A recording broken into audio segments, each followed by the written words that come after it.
तो जैसा कि हम सभी जानते हैं, हम हमारी हर वीडियो में पहले क्या बेसिक पे ध्यान देते हैं, कंसेप्ट्स पे ध्यान देते हैं।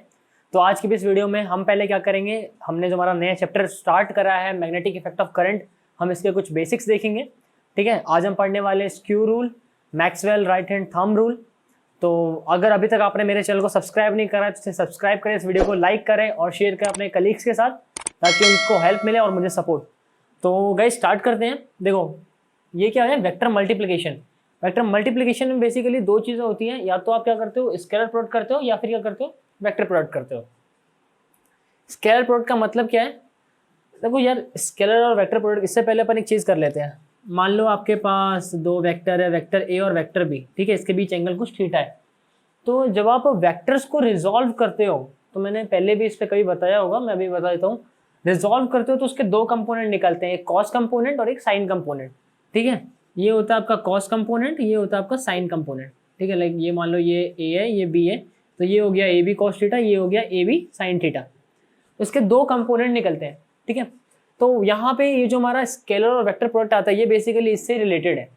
बस फर्क क्या होता है, देखो जब हम बात करते हैं स्केलर प्रोडक्ट की, तो जो कॉस थीटा होता है ये होता है हमारा स्केलर प्रोडक्ट।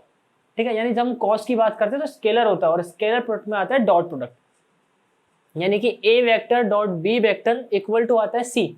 सी हमारा क्या रिजल्ट है, और जो रिजल्ट आएगा डॉट प्रोडक्ट में वो क्या आएगा, स्केलर आएगा, यानी कि ए बी कॉस थीटा। जब हम बात करते हैं वेक्टर की, तो वेक्टर में हमारे दो वेक्टर का प्रोडक्ट जो होता है वो हमेशा वेक्टर ही आता है। A vector into B vector equals to C vector, और ये जो सी आया है यानी जो हमारा रिजल्ट आया है वो क्या है, वो भी वेक्टर है। लेकिन फर्क है यहाँ पे, अगर मैं लिख दूं a b sine theta, like मान लो मैंने लिख दिया vector product a vector cross B vector equals to a b sine theta, क्योंकि जैसा मैंने कहा अभी कि वेक्टर क्या होता है, साइन प्रोडक्ट होता है। क्या वो सही होगा? नहीं, वो गलत हो जाएगा। क्यों? क्योंकि जब भी मैं किसी वेक्टर क्वांटिटी की बात करता हूँ, इवन वो प्रोडक्ट हो, सम हो, कुछ भी हो, वेक्टर क्वांटिटी का मतलब ही यही होता है कि आपके पास एक मैग्नीट्यूड है अलॉन्ग विथ उस पर कुछ डायरेक्शन है। ठीक है, बिना डायरेक्शन वेक्टर का कोई रोल नहीं। तो ए क्रॉस बी इक्वल्स टू क्या होता है, ए बी साइन थीटा, और इसके बाद हमें डायरेक्शन लिखना होता है, either I cap, J cap और के कैप। ठीक है, जैसा मैंने बताया भी, आई जे और के में से कोई एक होता है, और अगर आपको सिर्फ ए बी साइन थीटा लिखना है तो वो मैग्नीट्यूड होता है, और मैग्नीट्यूड निकालने के लिए अपन इसको ऐसे लिखते हैं। ठीक है, मैग्नीट्यूड के अंदर A vector into B vector equals to आ जाएगा आपका ए बी साइन थीटा, तो आप मैग्नीट्यूड यूज कर सकते हो। बात करते हैं स्क्यू रूल की। स्क्यू रूल का मतलब क्या होता है, अब देखो भाई, स्क्यू मतलब अपन ने वो बहुत कुछ देखा है, अपन क्या नट टाइट करते हैं, है ना, पेचकस लगा के। तो ये हमारा स्क्रू है, ये एक सरफेस है, सरफेस क्या स्क्रू है। अब स्क्रू होगा क्या, मान लो ये स्क्रू है, इसको मैं इस पे ऐसे क्या घुमा रहा हूँ, तो ये तो आइदर अंदर जाएगा या बाहर आएगा। ठीक है, तो मैंने यहाँ पे यही चीज बताई है कि अगर मैं लिखता हूँ ए क्रॉस बी वेक्टर, इसका मतलब क्या, हम ए से बी जा रहे हैं। ठीक है, ये चीज सबसे पहले जरूरी है ध्यान में रखना, ए से बी जा रहे हैं। अगर मैं लिखता हूँ ए क्रॉस बी, जो पहले है उससे बाद वाले पे जा रहे हैं। ठीक है, अब इसमें हमारे पास दो मोशन है, या तो क्लॉकवाइज या एंटी क्लॉकवाइज। ठीक है, आइदर चीज इनवर्ड होगी, आइदर चीज आउटवर्ड होगी। ये स्क्यू रूल जो होता है, हम इसको पढ़ते किस लिए हैं, स्क्यू रूल इसलिए होता है, स्क्यू रूल हमें ये बताता है कि मैग्नेटिक फील्ड की, या जो अपन क्या यूज कर रहे हैं, जो हमारा फाइनल वेक्टर आ रहा है मैग्नेटिक फील्ड, तो उसके लिए अपन राइट हैंड थंब रूल पढ़ेंगे। जो मेरा ये जो वेक्टर प्रोडक्ट है, इनमें जो रिजल्ट आ रहा है, यानी जो सी आ रहा है, सी का डायरेक्शन क्या है, इन दोनों क्रॉस प्रोडक्ट को लेके सी का डायरेक्शन क्या है, आइदर इनवर्ड है या आउटवर्ड है। देखो जब भी क्लॉकवाइज होगा, क्लॉकवाइज मतलब घड़ी की डायरेक्शन में, है ना, क्या होगा, इनवर्ड।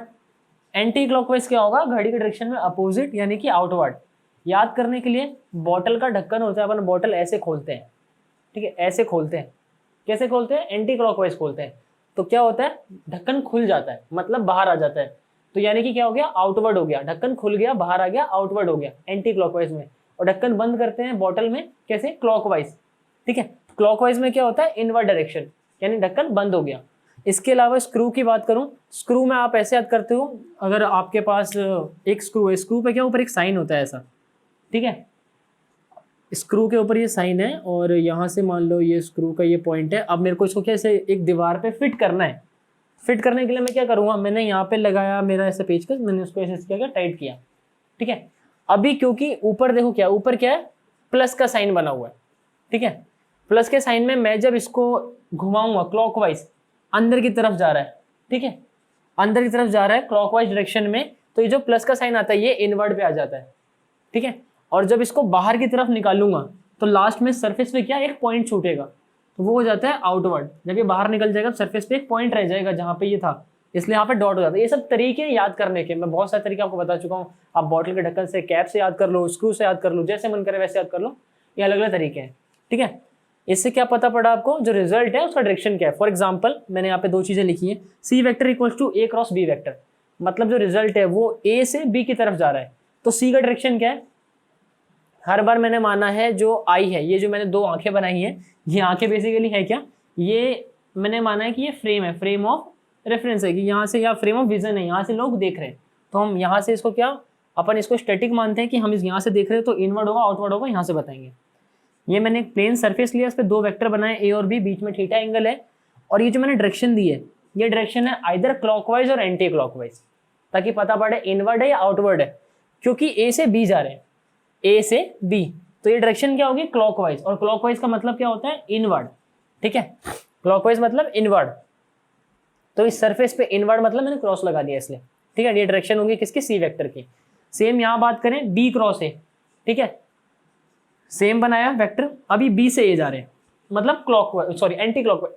एंटी क्लॉकवाइज में क्या होता है आउटवर्ड, आउटवर्ड मतलब सरफेस से बाहर की तरफ आ रहा है रिजल्ट सी, इसलिए मैंने यहाँ पे क्या डॉट लगा दिया।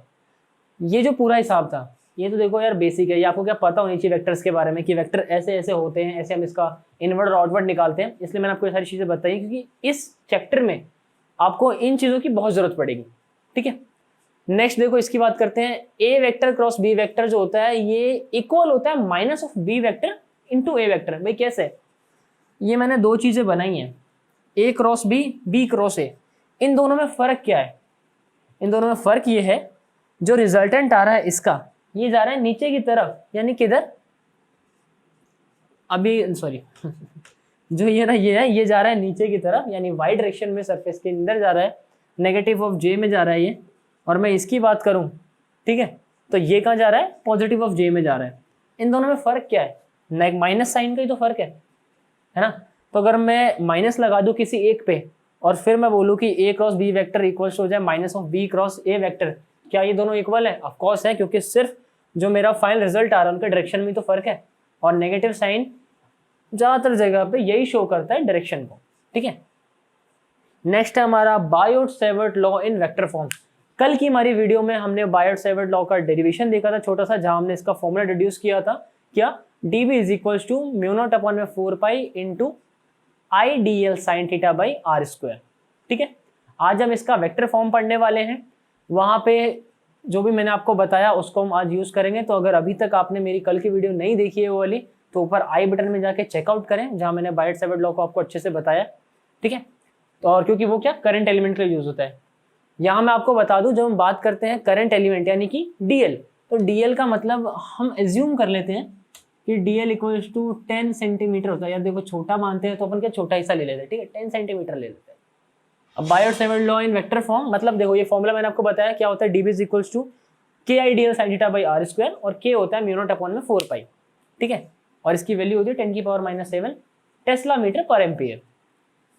इधर आ जाते हैं, तो देखो ये जो इक्वेशन है, सबसे पहले इसमें करना क्या है, ऊपर नीचे आर से मल्टीप्लाई।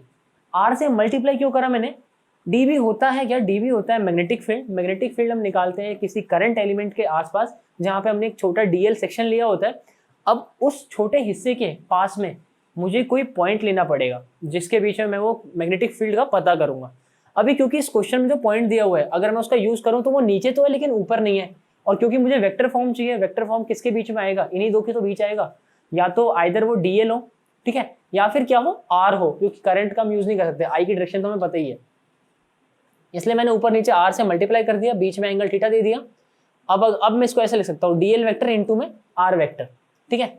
यानी कि जब मैं साइन थीटा की बात करता हूँ, साइन थीटा को अगर मैं रिप्लेस करूंगा तो आएगा क्या, क्रॉस प्रोडक्ट। तो इसलिए अब जो मेरा डीएल और आर है, इसकी जगह मैं क्या लिख सकता हूँ, DL vector cross are vector, sine theta गायब हो जाएगा, जैसे मैंने यहाँ करा, डीवी वेक्टर इक्वल्स टू म्यू0 upon 4 pi I DL vector into R vector upon में आर क्यूब, ठीक है। इस अब देखो, जब भी हम ऐसे लिखते हैं, लाइक मैंने यहाँ लिखा C vector equals to A cross B vector, मतलब क्या इसका, जो मेरा सी वेक्टर है उसकी डायरेक्शन किसके अलॉन्ग होगी, ए वेक्टर क्रॉस बी वेक्टर के। तभी तो ये इक्वल है ना, यानी कि जो सी डायरेक्शन है, सी वेक्टर है, इसकी डायरेक्शन इसके अलोंग है। एज इट इज जो मेरा मैग्नेटिक फील्ड है डीबी है, वो किसके अलोंग हो जाएगा, dl vector cross are vector के, ठीक है, क्योंकि इन दोनों का रिजल्टेंट ही तो ये है, तभी तो इसका डायरेक्शन और इनका रिजल्टेंट का डायरेक्शन सेम है, ठीक है। तो यहां से क्या आ गया, जो डीबी है वो डीएल के भी क्या है, परपेंडिकुलर है, और सॉरी और किसके, आर के भी परपेंडिकुलर है, तभी तो dB equals to dl into में आर वेक्टर आया है। डीबी इसके भी है, इसके भी है।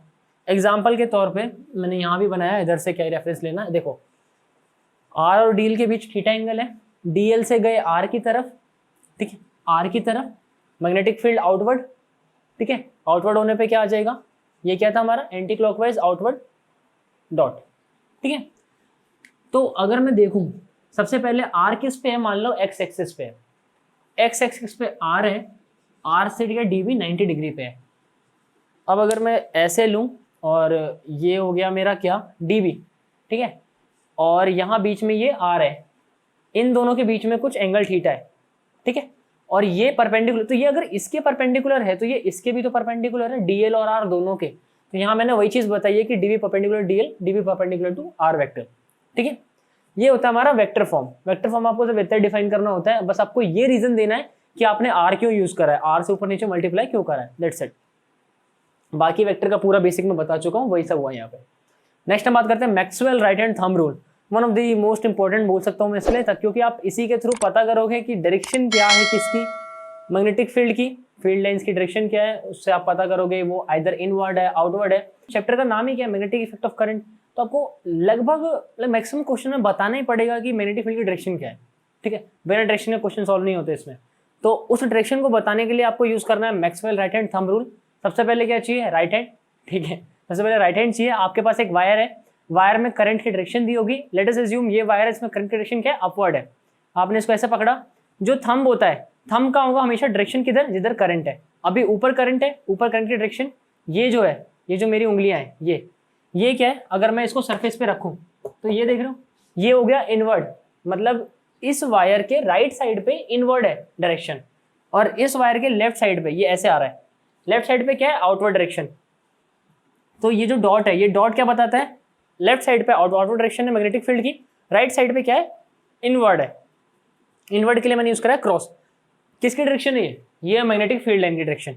जैसा मैंने बनाया भी है, ये जो सर्कल सर्कल सर्कल है, सर्कल क्या, मेरी उंगलियां ही है, ये गया थंब, ये आया, तो ये क्या बता रहा है, राइट साइड पे इनवर्ड, लेफ्ट साइड पे outward magnetic field line. Let us assume current कहाँ है, डाउनवर्ड है। आप डाउनवर्ड नीचे इसको ऐसे पकड़ो, ऐसे पकड़ेंगे तो क्या होगा, देखो ये, ठीक है, अब करंट ऐसे जाएगा, ऐसे बाहर आएगा, ये सरफेस हो गया, ऐसे पकड़ा, ये हो गया आउटवर्ड, ये हो गया इनवर्ड। इस बार क्या होगा, इधर इनवर्ड हो जाएगा, उधर आउटवर्ड हो जाएगा, ठीक है। ये बहुत बेसिक चीज़ है, आपको ये देख के समझ आ रहा होगा, ठीक है। नेक्स्ट हम बात करते हैं कि इसमें एक कंसेप्ट क्या है। अभी तक जो पॉइंट है इससे कुछ डिस्टेंस पे था जहां मैग्नेटिक फील्ड निकाल रहे थे, अब क्या है, if P point lies on a wire और along wire then the magnetic field at magnetic field is zero at point P. मतलब जो आपका वायर है, इसी वायर पे पॉइंट पी कहीं पे है, ठीक है, अब वो कहीं पे भी हो सकता है, इस वायर पे ही है, इसी वायर के अलोंग है, ठीक है।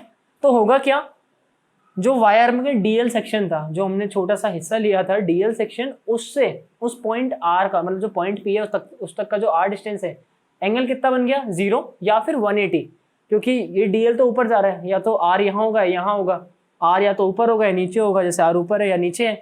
तो जब एंगल 0 आ जाएगा, यानी थीटा 0 आ जाएगा, तो अकॉर्डिंग टू क्वेश्चन, ये जो इक्वेशन था डीबी का, dB vector is equals to के I D L sine theta by are square, और साइन 0 और साइन 180 कितना होता है, 0 होता है। तो इस हिसाब से थीटा क्या 0, डीबी 0 हो जाएगा, यहाँ भी।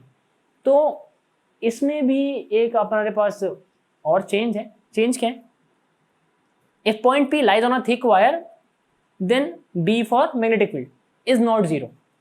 अगर ये वायर जो है ये थोड़ा क्या थिक हो, जैसे अभी के लिए तो ये थिक ही है, ठीक है, नॉर्मल वायर से ये थिक हो, तो इस पे अपन क्या पॉइंट को प्रॉपर लोकेट नहीं कर सकते। हो सकता है पॉइंट पी इस बार आर यहाँ है, इस बार यहाँ है, तो कुछ भले ही लाइक 2 डिग्री 2, 3, 4 डिग्री जितने भी एंगल का चेंज आए, बट कुछ एंगल का चेंज आएगा और वो एंगल इफेक्ट डालेगा, ठीक है। उस टाइम पे हम ये नहीं कह सकते कि इस वायर पर मैग्नेटिक फील्ड क्या है, 0 है, क्योंकि वायर क्या है, थिक है, तो हमें इस वायर की थिकनेस को भी कंसीडर करना पड़ता है। तो ये जो मैंने आपको सब कुछ बताया, आप इसे डायरेक्शन निकाल सकते हो मैग्नेटिक फील्ड की, इजी पता कर सकते हो। तो आज की इस वीडियो में सिर्फ इतना ही।